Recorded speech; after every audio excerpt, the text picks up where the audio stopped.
Hey guys, welcome back to Phil Plays TCG, and we are here talking about the good and the bad of the Dragonball Super Fusion World Beta. I know the game's only been out for about 2 days, but you know what? I feel like I've played quite enough of it to understand what I dislike, what I like, and what I hope for in the future when it eventually fully releases. So, thank you so much for checking out this video. If you haven't already yet, hit that like and subscribe button. We are on our way to 700 subs. At the time of recording, we're only 15 away from hitting 700. I would really appreciate the support. And we're on that eventual grind to 1,000. So with that out of the way, thank you so much for checking out this video, and let's get right into it. So, basically, this is going to be a little slideshow. This is what I liked. The good of the beta here. It ran smooth for the most part. It ran a little bad towards the end of, I want to say the end of the first day, because I was dealing with situations where my opponent would either be frozen or just the game not loading as quickly as it should have, but for the most part, I could say like 90% of the time, it ran smooth. Animations were great.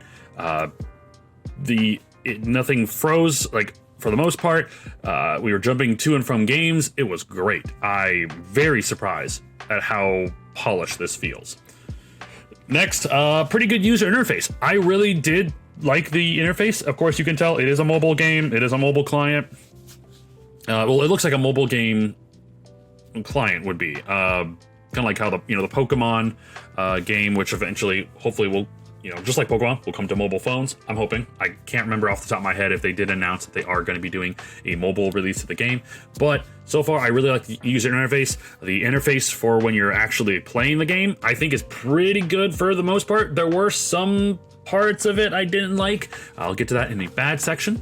Neat animations. I think the animations were really cool. The awakening animations, the characters charging their big attacks when they're awakened and attacking your opponent's leader.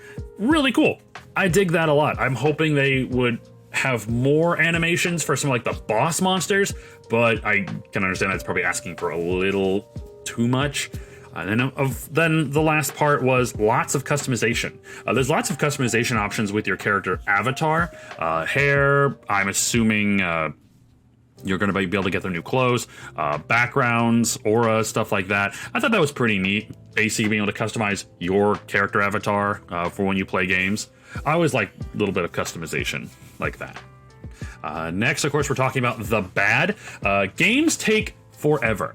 For a game that says in competitively is best of one and only has a 20-minute timer, the games last forever. And I do believe that is in part to the animations and the brand new interface. So I can't blame it too much, but I remember playing a game that lasted almost an hour. It's something that I think they have a countdown timer for each player, but I think that countdown timer needed to be at least cut in half. It takes far too long for someone to just sit there and think about what moves they want to do, when the physical version, you have to play a game in 20 minutes. So like with the animations aside, I can probably add maybe like 5-10 minutes tops, but when a game takes that long, I feel like there is a bit of a problem. Like I said, not the worst problem. So I could leave it, take it or leave it. But I do think that countdown timer could have been reduced to speed games up a little bit more. Misclicks happen a lot. The one game I lost was due to the fact that I placed a card from my hand into my energy instead of placing it on the board. I forgot I had to actually manually hit a button to skip my charge step, and then I lost that game because the card I was going to use to win it was charged in my energy. So that's a personal thing though. So I can't blame the game for that. But there seems to be a lot of people that are having this issue where they're misclicking on something, or something doesn't seem to be, they click on something and something else happens. The user interface could just be an issue of people got to get used to the new interface, and they'll probably smooth out the bugs later on, or people just get used to it and not make those mistakes later. But misclicks do happen quite a bit, so you have to, I guess that kind of goes into the first part, games taking forever, is because you don't want to accidentally misclick something because you can't take it back. You know, in physical card games, oh shit, I didn't mean to do that, let me take that back. Obviously not in competitive scenes, but yeah, you got to be careful.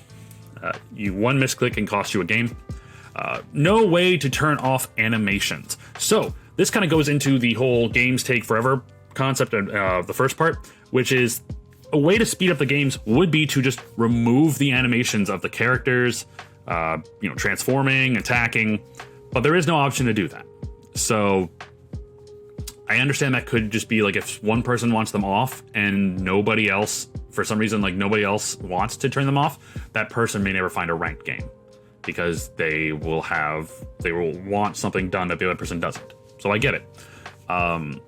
But it should be an option to like speed up certain things. I think there is an option to skip it, but I'm not 100% sure on that. So I wish there was a way to turn off certain animations where the game could just run a lot quicker. And then finally, this is kind of a big one for me, earning gems is a grind. So they're taking the route of like mobile game, traditional mobile game gameplay where earning your currency that you need to use to buy packs, buy decks, buy customization options for your characters is going to be an absolute grind. And I will show you actually in the next slide here. So, login bonus. As you can see here, day 1 login, you get 300 gems. That is enough for 3 packs of cards. Then day 2, you get 200 gems, which is enough for 2 packs of cards. Finally, day 3, you get 100 gems. And you actually get that for day 3, 4, 5, 6, 7, which is enough for 1 pack. After that, day 8, 9, and 10, until it resets itself, you only get 10 gems, which is 1/10 the amount you need to buy a single pack of cards. The idea that you also have to use these gems to customize your character, which I saw auras for your character costing about 200 gems, not to mention like hairstyles, and I understand you don't have to do that, but when your one currency is linked to buying packs, buying cards, and then also customizing your character, and there's no easier way to get this currency, it is going to be an issue. Now, of course, there are daily missions, weekly missions, but those they give you weird increments. Like one mission will give you 30 gems, which is about, you need 70 more to buy 1 pack. Another mission might be giving you 50 gems, which, yeah, you have to do 2 of those, but those are like weekly, where you may only be able to do that once a week, or they'll give you a couple more missions, but it just seems that it's going to be a grind, and that is going to be annoying, which does incentivize you, of course, to buy the physical cards, because as we know, buying a physical card pack will give you a digital code for the game, which you get 12 cards in the physical packs and only 8 cards in the digital pack. So little upsetting that you don't get 12 cards, but it's Bandai, we're kind of used to them not giving us everything. And that will incentivize you to buy physical cards so you can get easier digital packs, and you could use the gems you unlock in gameplay to go for customization or other things. We still don't know exactly what other uses gems have, but I do hope that gem earning will be a bit easier in the official client when that releases sometime in March. All in all, though, I do have to say I am excited. This is overall, I think, a mostly positive beta. Games have been really fun. Learning the UI has been really fun and interesting, and just it's been fun. I'm currently 11-2 right now. 1 loss is to a Frieza. The other one was to me misplaying/misclicking.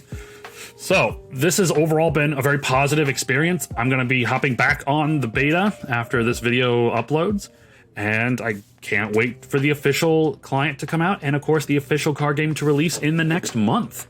But thank you guys so much for checking out this video. Let me know what you think about the beta, the goods and the bad, what you thought were good and bad in the comments down below. Remember to hit that like and subscribe button, and I will see you on the next video. Take care, guys.